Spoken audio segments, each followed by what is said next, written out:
Sunrise 12. Text copyright Mike McFarlane, 2011. Recording copyright Macmillan Publishers, 2011. Track 2. Unit 1, Lesson 1. Activity A. Listen, do, and speak. Azad Kadir is at the American University in Sillimani, and he is going to a World Youth Conference in New York. However, he has not been abroad before, and he wants to talk about the trip with his English teacher, Kate Riley. Part 1. OK, that's all for today, everyone. And for tomorrow, don't forget to bring me your essays on why I chose to study English at university. Goodbye, Miss Riley. Excuse me, Miss Riley. Yes, Azad. It's about my trip to the World Youth Conference in New York. Yes, it's fantastic that they invited you, isn't it? And you're going on Saturday, aren't you? That's right. And I've never been abroad before, so I wanted to ask you about a few things. Fine. How can I help? Well, first, let me just ask about things to take with me. You've got your new passport all right, haven't you? Yes, I got that 3 weeks ago. And what about your visa for America? Yes, I've got that in my passport now, and it says I can stay in the US for up to 3 months. Have you got your air ticket yet? Yes, they've emailed me that. I printed it out this morning. But I think I also need a boarding pass to get on the plane, don't I? Yes, but you get that at the airport. When you arrive, you'll leave your heavy luggage at the check-in.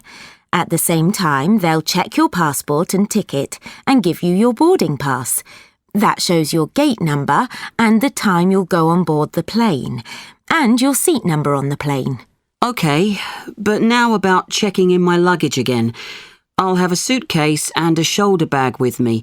So will I need to check in both things? No, just your suitcase. If your shoulder bag isn't too big or heavy, you'll be able to take that with you as hand luggage. Part 2. Now you're starting to answer my next question. What happens at the airport? What do I do there? And what do I do at the other end in New York? Well, as I said, first you have to check in your luggage and get your boarding pass. That's after they check your passport and your air ticket to make sure everything is all right. Right.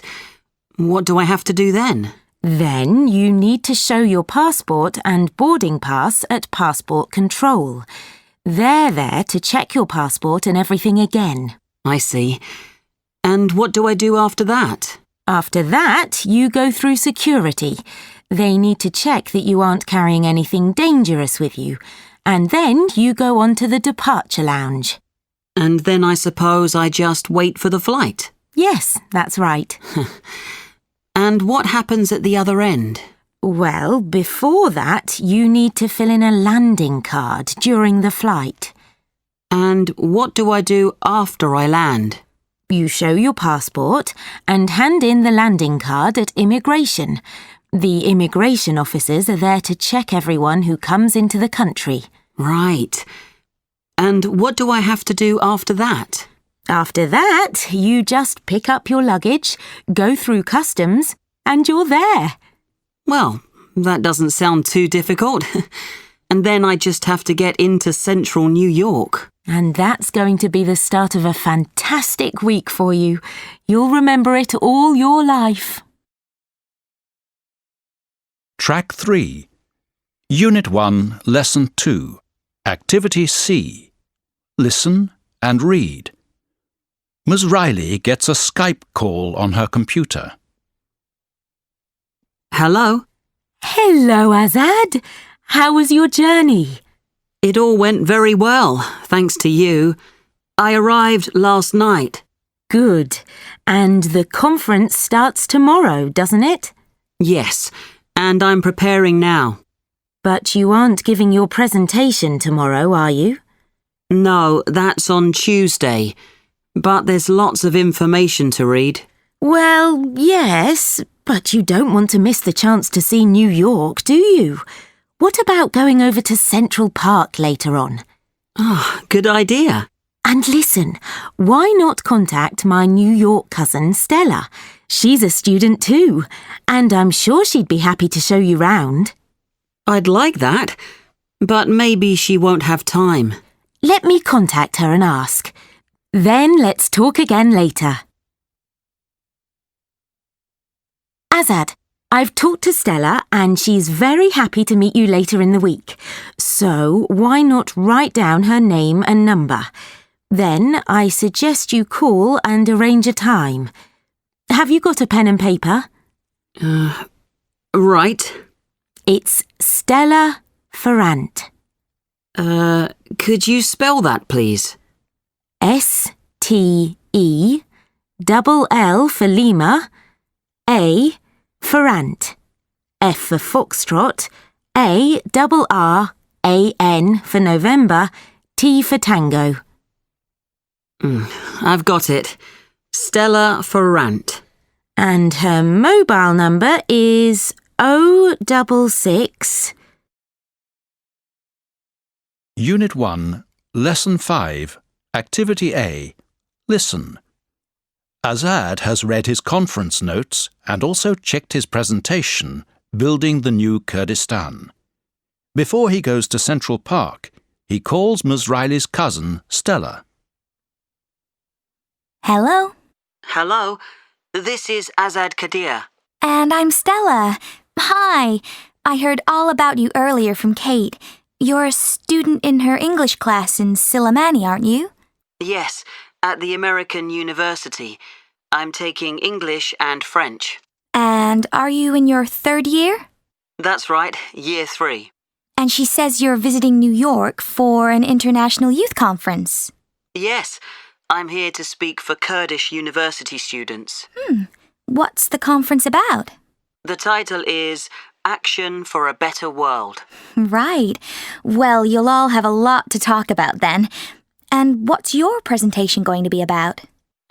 It's called Building the New Kurdistan. Very interesting. Well, going back to Kate's suggestion, she thinks we should get together, and I agree. If we can meet during the day one day this week, I can show you around. I'd like that very much, but I'm worried that you've got other things to do. Well, I'm busy tomorrow, Monday and Tuesday. And I'm not free on Tuesday either. I have to give my presentation at 2 p.m. But I have some time later in the week. What about getting together on Wednesday or Thursday? Okay, but I'm not quite sure when I'll be free yet. Can I call you back when I know more? Fine. You find out about times you can be free, and I'll try to keep Wednesday and Thursday open. Then, on the day, I'll come and meet you, and we can see some of the sights of New York together. Kate told me you were staying at a place called the Big Apple Hotel. Is that right? Well, no. It's the Big Apple Hostel. Hostels are a lot less expensive than your crazy New York hotel prices. And where is it exactly? It's at 119 West 45th Street, very near Times Square. Good. 119 West 45th. That's easy for me to reach. That's really great. Thank you very much. You're very welcome. But there is one more thing. I don't think there'll be any problems for me, but you never know. So can you give me a contact number? Yes, of course. It's 844-6777. Let me read that back to you. It's 844-6777. That's it. So we'll talk again soon. Right. And we'll see each other later on this week. Bye. I'm really looking forward to it. Bye. Track 5. Unit 1, Lesson 5, Activity B. Pronunciation. Part 1. Conference. American. Kurdistan. Part 2. Afternoon. Discussion. Earlier. Expensive. International. Organisers. Presentation. Suggestion. Together. University. Visiting. Wednesday. Track 6, Unit 2, Lesson 1, Activity A, Read, Listen and Speak.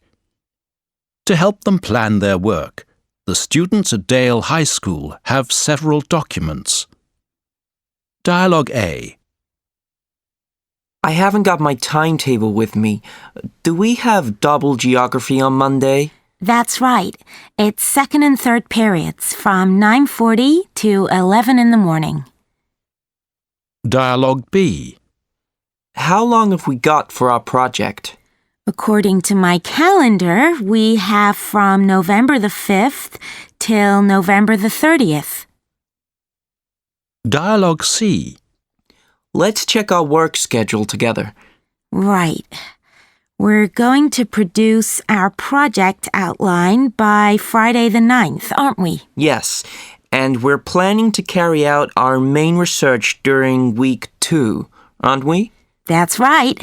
And then we're aiming to write our first draft by the end of week 3. And we're going to revise and complete our project during week 4. Dialogue D. When's the final deadline for the project? According to my diary, it's at 1 p.m. on Friday the 30th. So that means we need to hand in our project before lunch. And that means we need to finish off everything on Thursday in the evening. Track 7, Unit 2, Lesson 2, Activity D. Listen and read. Grade 12 student Layla Jaff was going to the Dale High School bus stop when she passed her friend and neighbour, Steve Hall. He was on his way to the school sports field. Hi, Layla. That bag looks heavy. That's because I'm taking all my science books home. I need to revise for our tests tomorrow. Isn't that a bit too much for one evening? No, I don't think so. I'm going straight home on the school bus now, and I'm planning to revise all evening. Aren't you doing the same? No, I'm going to football practice. But don't you have to revise too? Well, I'll probably do a bit of revision later on this evening. Sorry, but aren't you a bit too relaxed? Well, you aren't relaxed enough. You're too anxious. But listen, didn't you fail our last tests?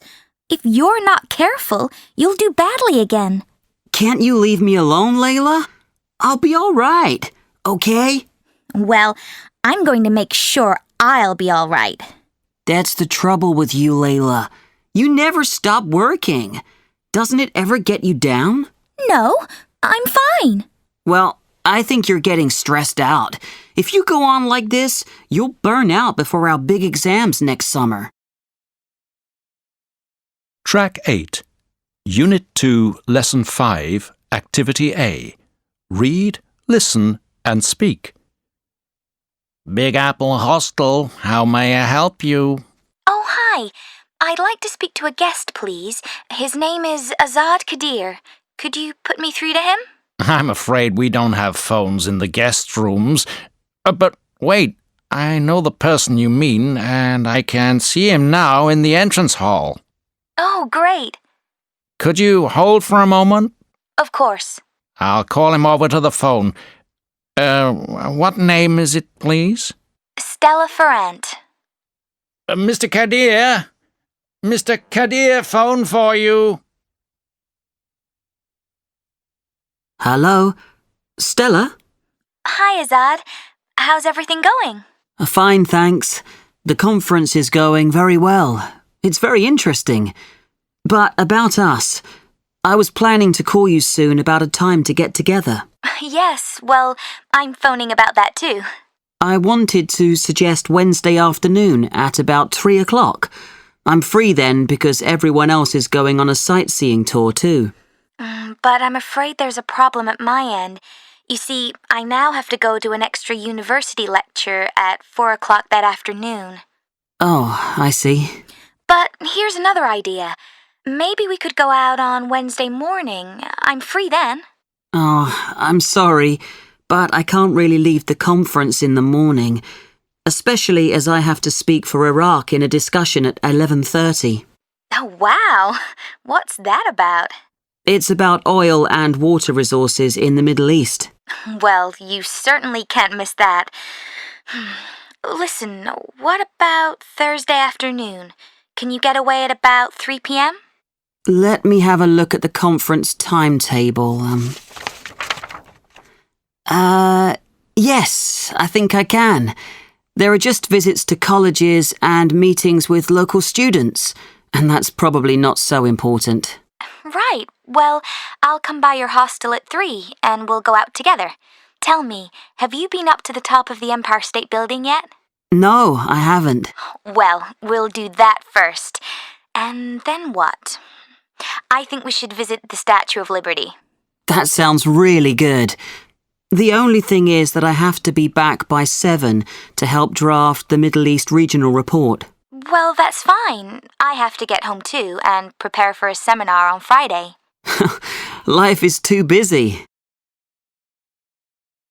Track 9, Unit 2, Lesson 5, Activity B, Pronunciation. I wanted to suggest Wednesday afternoon at about 3 o'clock.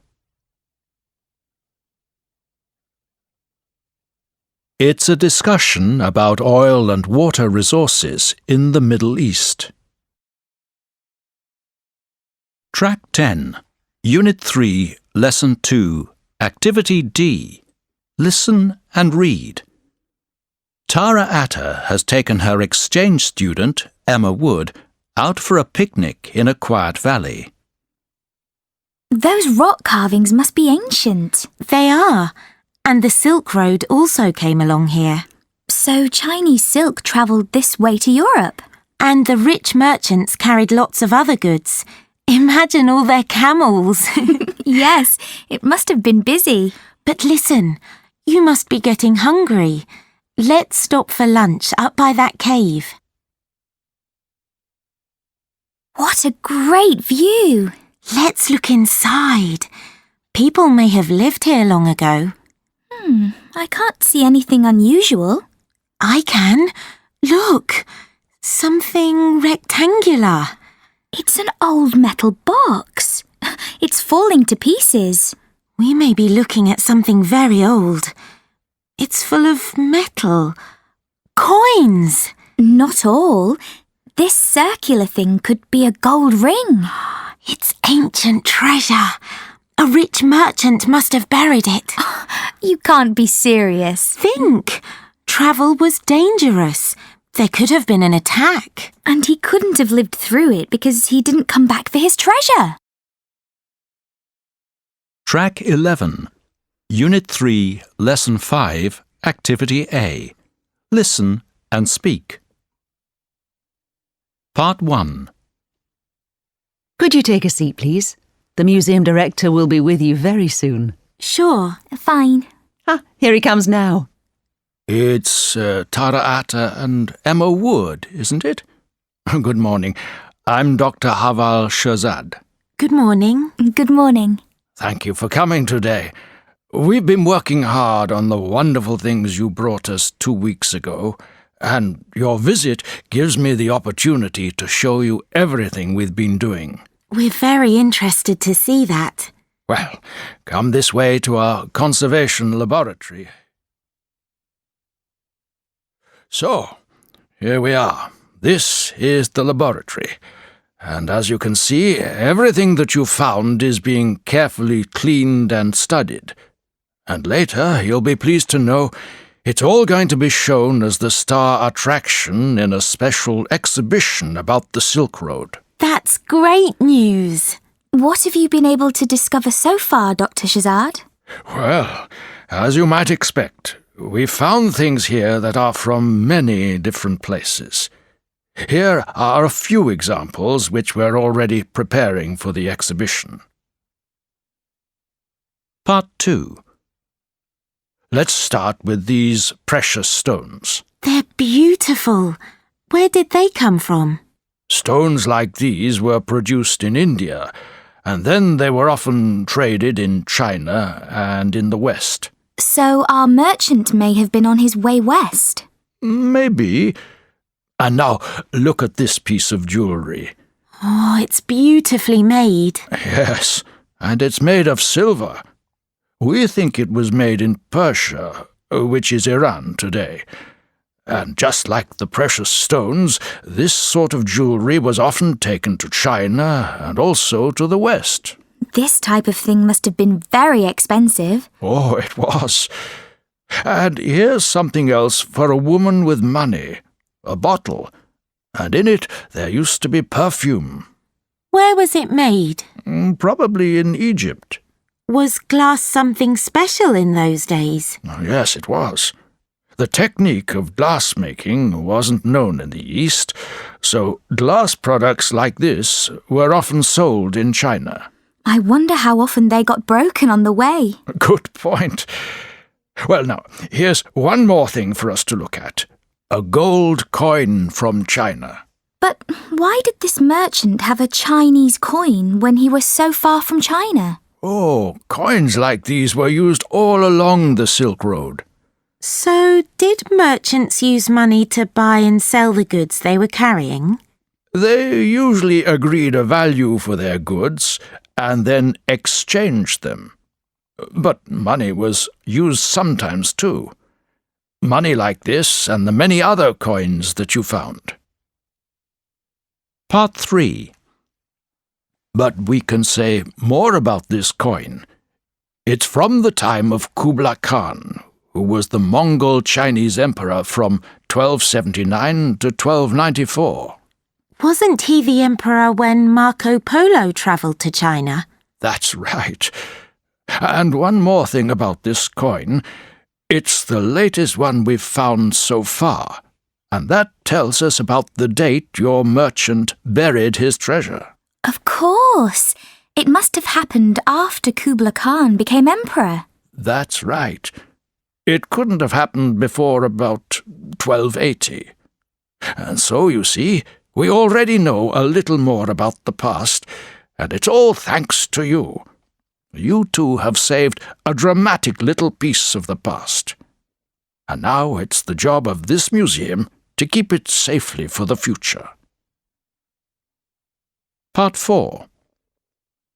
And we need to remember that the Silk Road was a very important part of the past. It helped to create the modern world. And that wasn't just because of the goods that people carried east and west. It was also because of the inventions, crafts, and techniques that they introduced from one culture to another, east to west and west to east. I've heard that the Chinese invented fireworks. Yes. They produced the chemicals that made them explode. That was an invention that travelled from east to west. But there were also inventions that went the other way. Remember that Egyptian perfume bottle? Well, glass-making was a craft that travelled from west to east. But didn't the Chinese invent all sorts of things? Paper, for example. Yes, paper-making was a secret they tried to keep. But after hundreds of years, the technique reached the Middle East and then Europe. What about rug making? There are beautiful rugs in this part of the world, but there are beautiful Chinese rugs too. Did rug making go from east to west or from west to east? From west to east. The Chinese learnt that craft from the people of the Middle East. But going the other way again, China gave the world printing. The Chinese were the first to produce printed books, and that was an extremely important invention. I suppose it allowed new ideas and inventions to reach a lot more people. That's right. And, of course, religions also travelled along the Silk Road. Like Islam and Christianity. Yes, Islam and Christianity both spread from the Middle East to many places farther east along the Silk Road, especially Islam. And so did Buddhism, which started in India but spread north to Tibet and then east to China and to most other parts of East Asia. Track 12, Unit 3, Lesson 6, Activity C, Pronunciation. Part 1. Seat. Please. It's. Isn't. Things. Us. As. See. Is. Studied. Part 2. 1. Could you take a seat, please? 2. It's Tara Atta and Emma Wood, isn't it? 3. We've been working hard on the wonderful things you brought us. 4. And as you can see, everything that you found is being carefully cleaned and studied.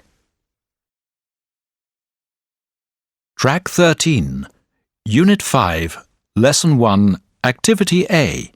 Listen and do. Part 1. Now let's have a look at this fan chart. This shows us global population growth and future projections from 1950 to 2050.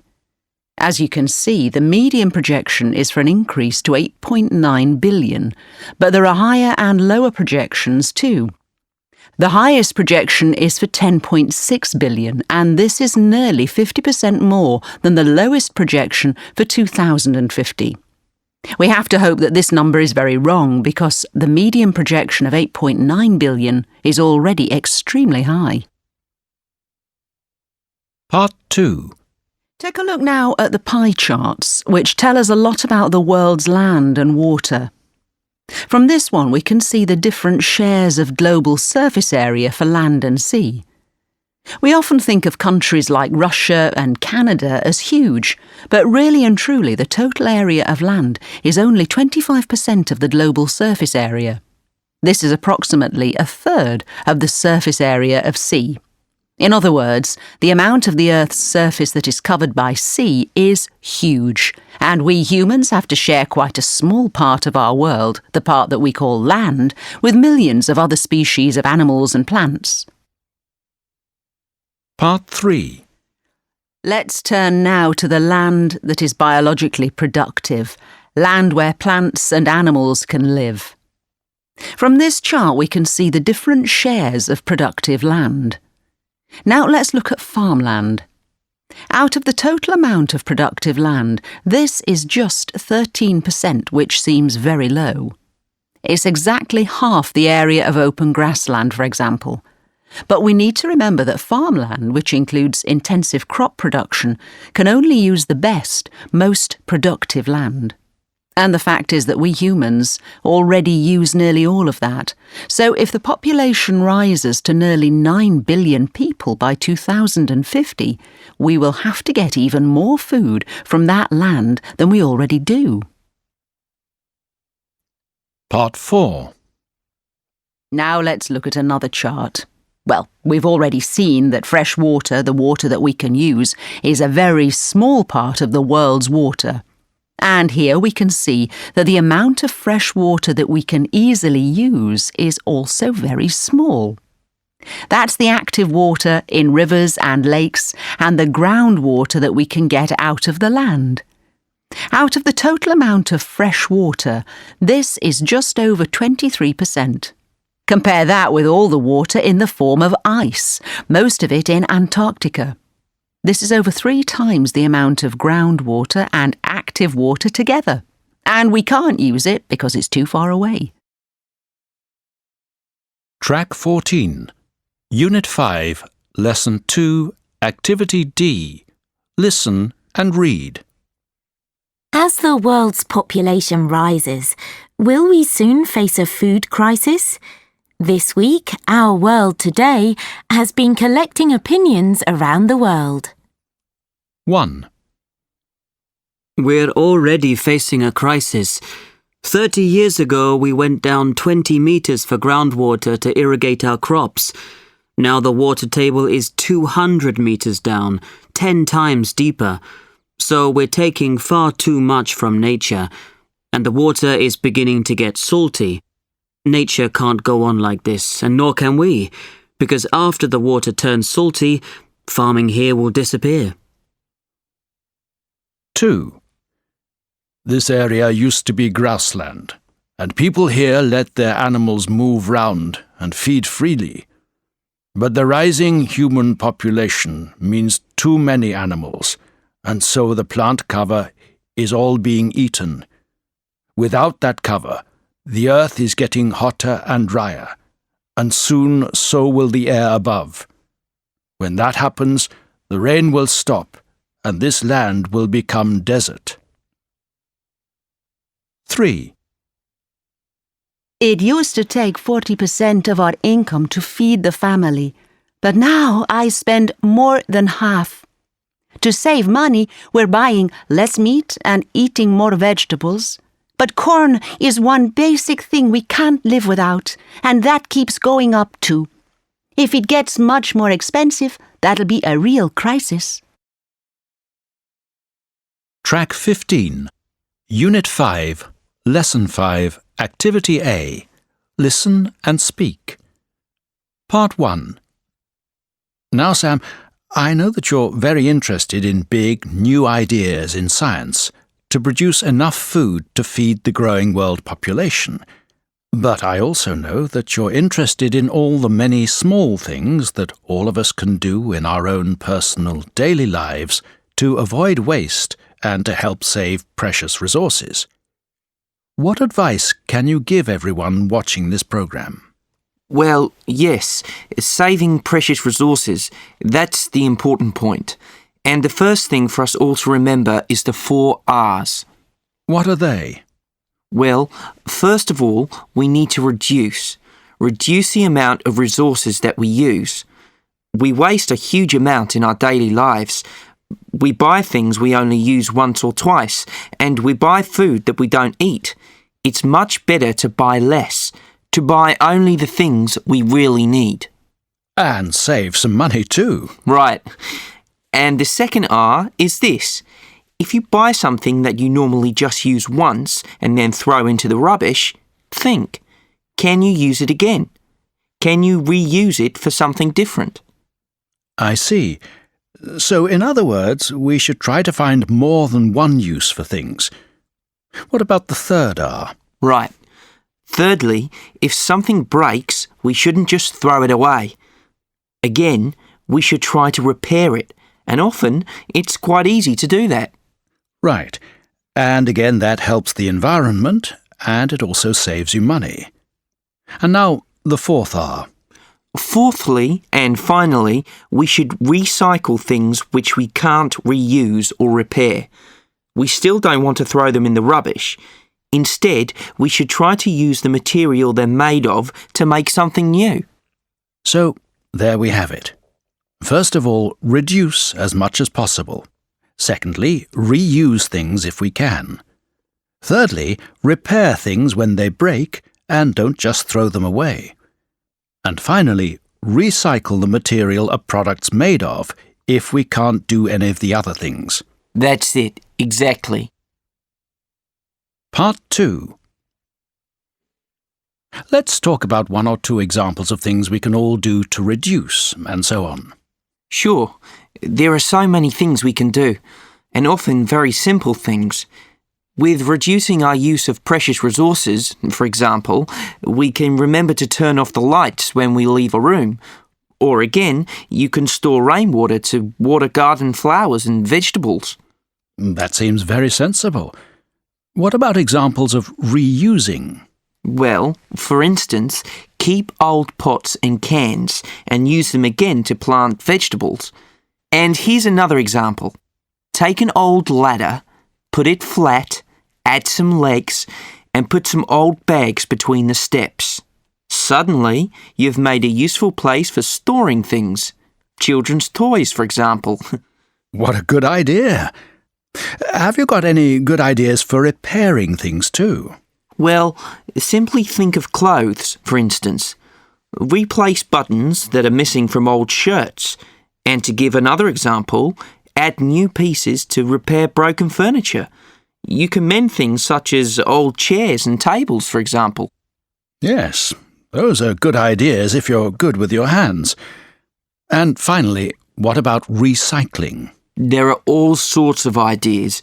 You can cut pieces from old clothes and put them together to make a beautiful bed cover, for instance. Again, you should always save glass jars and bottles to be taken away and turned into new bottles. Track 16.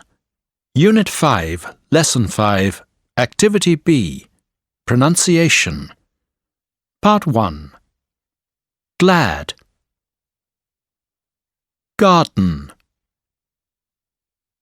Mend. Merchant. Sit. Shirt. Sock. Sort. Fun. Furniture. Part 2. Bat. Bar. But. Burn. Century. Certain. Citadel. Circle. Fit. First. Packet. Part. Pepper. Perfume. Pot.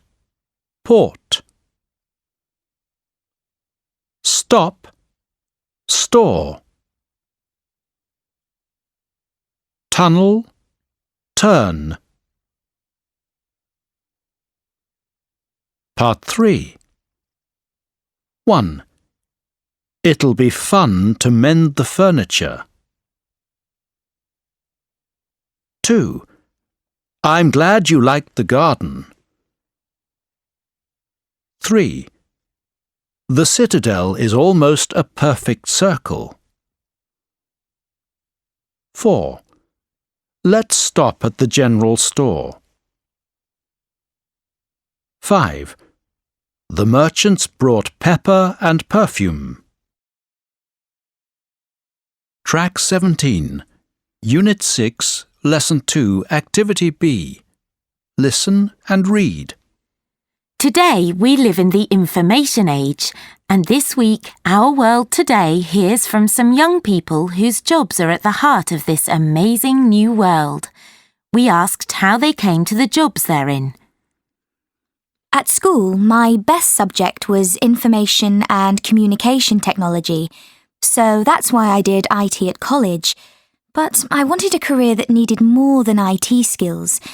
You see, I've always liked helping people.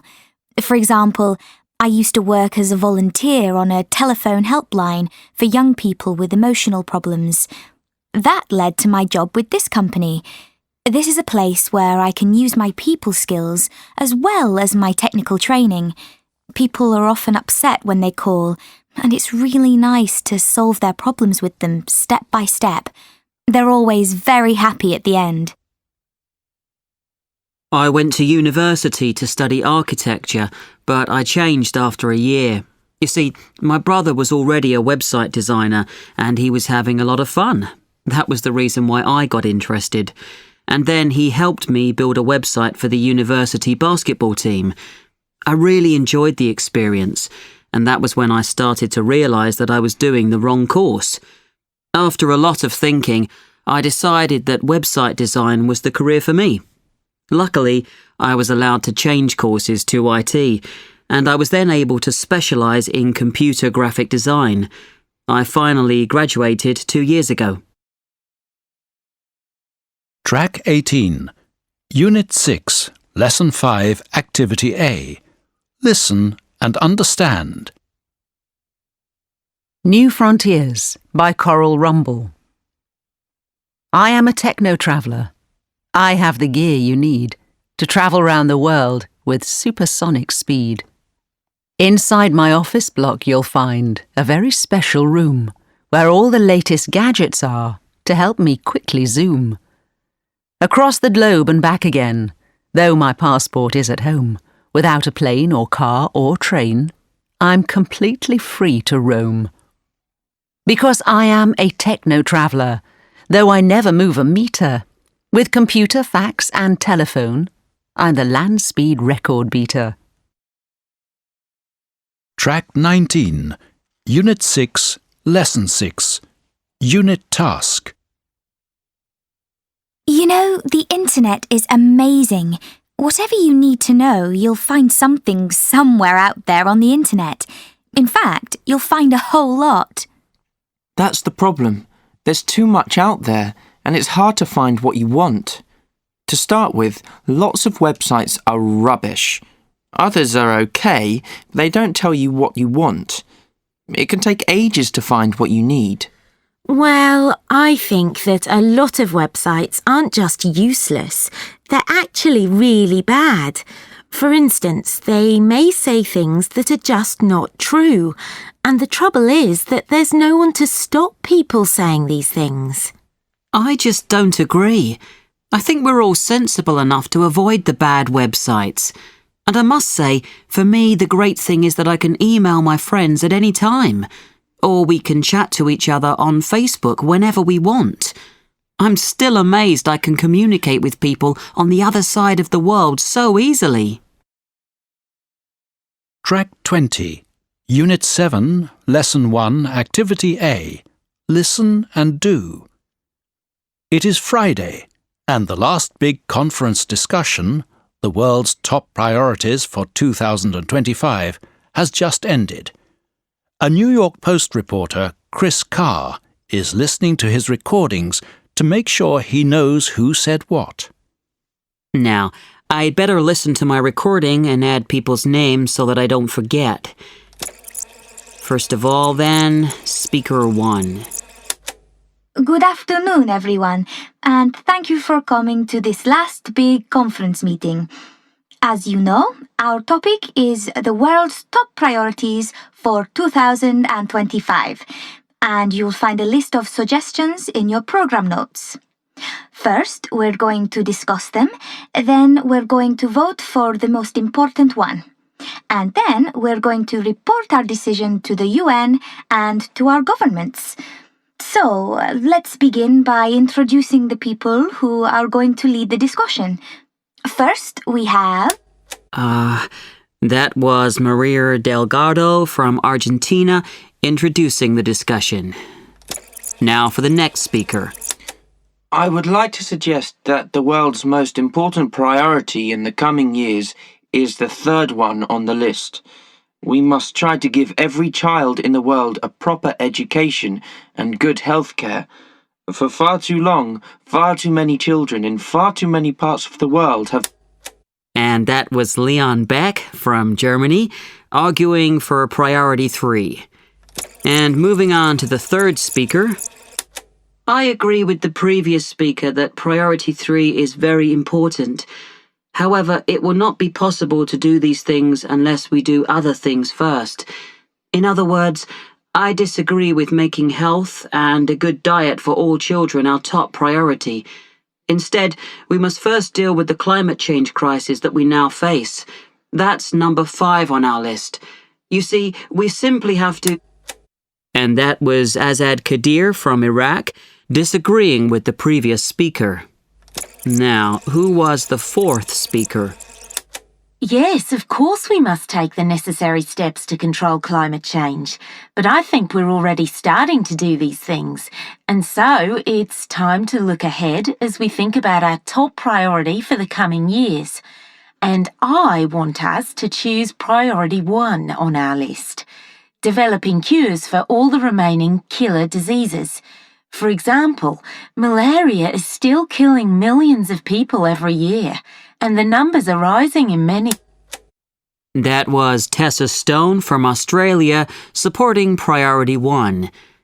So, moving on again, let's go to speaker number 5. Thank you. So now we've heard several arguments for different priorities, and I think it's time to let people in the audience give us some comments. Who'd like to begin? So there we were hearing again from Maria Delgado requesting comments from the audience. Track 21, Unit 7, Lesson 2, Activity D. Listen and read. I can't help feeling that priority 4 is very unrealistic as a short-term aim.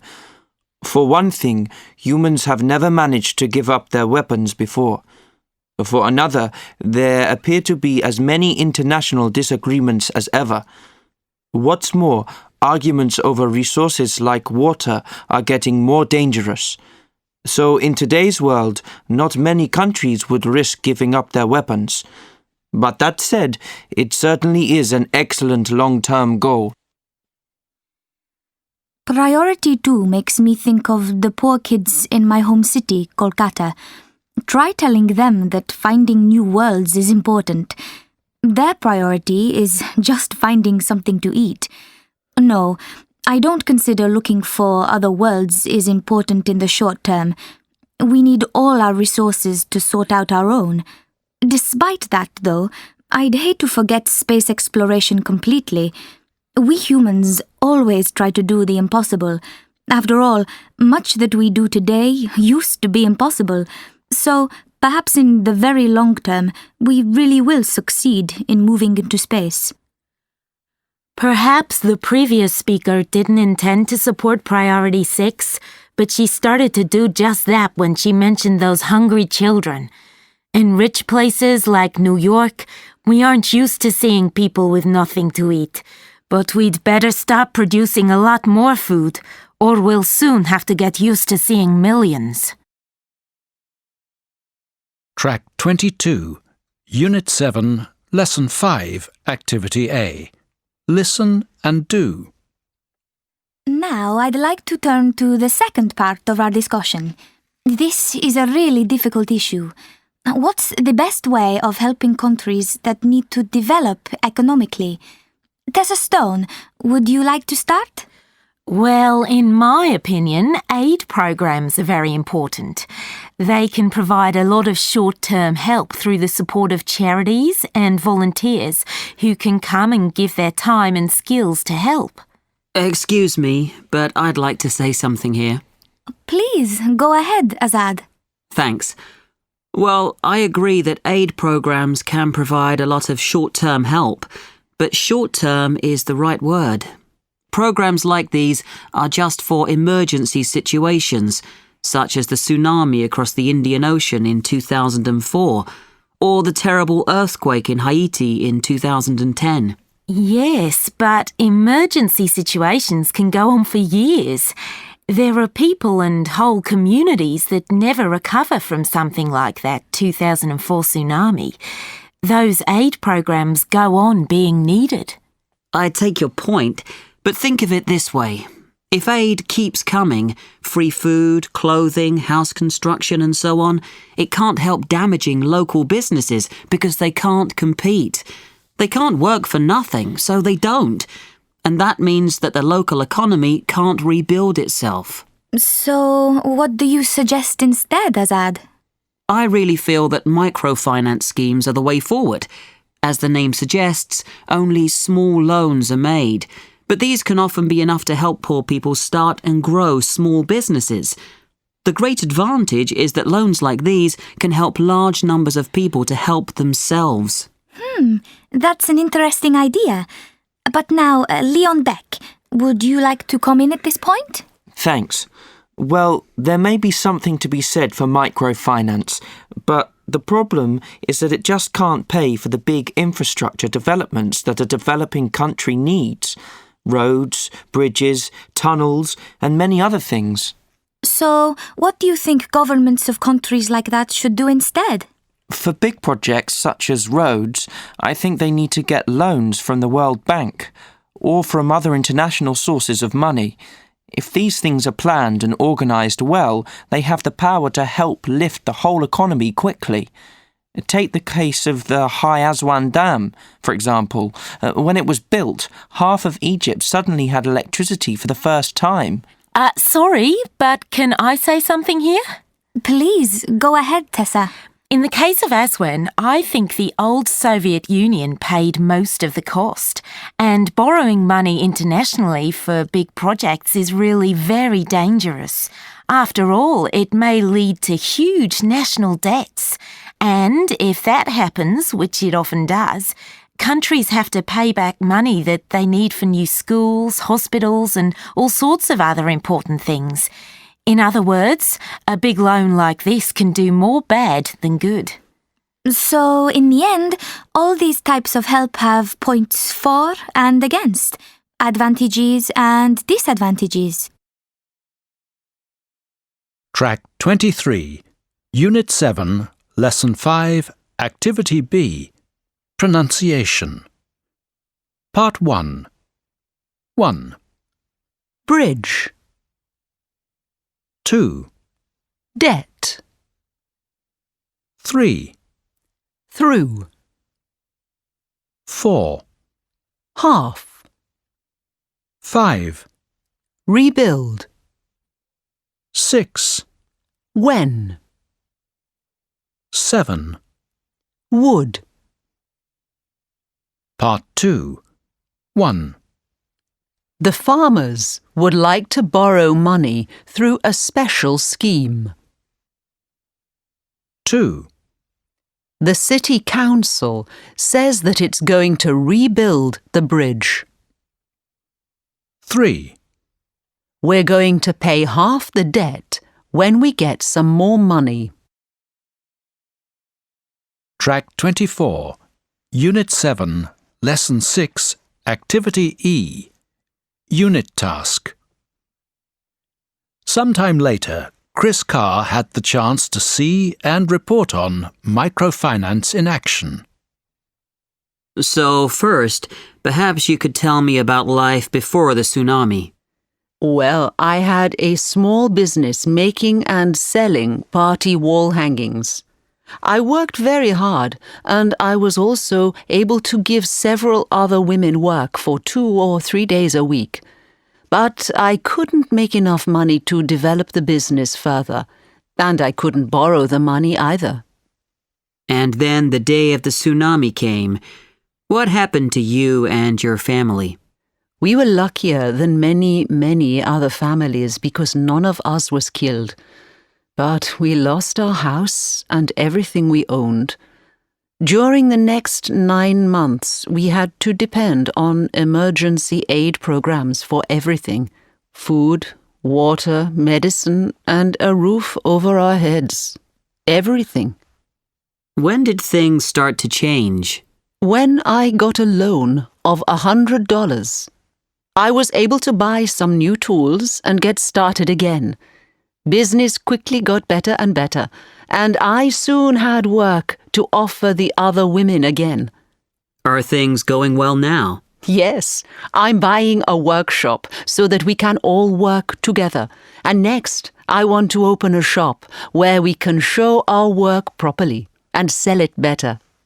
And how are things going for your family? My money has helped to build our new home, and it also means that we can pay for school for our 4 children.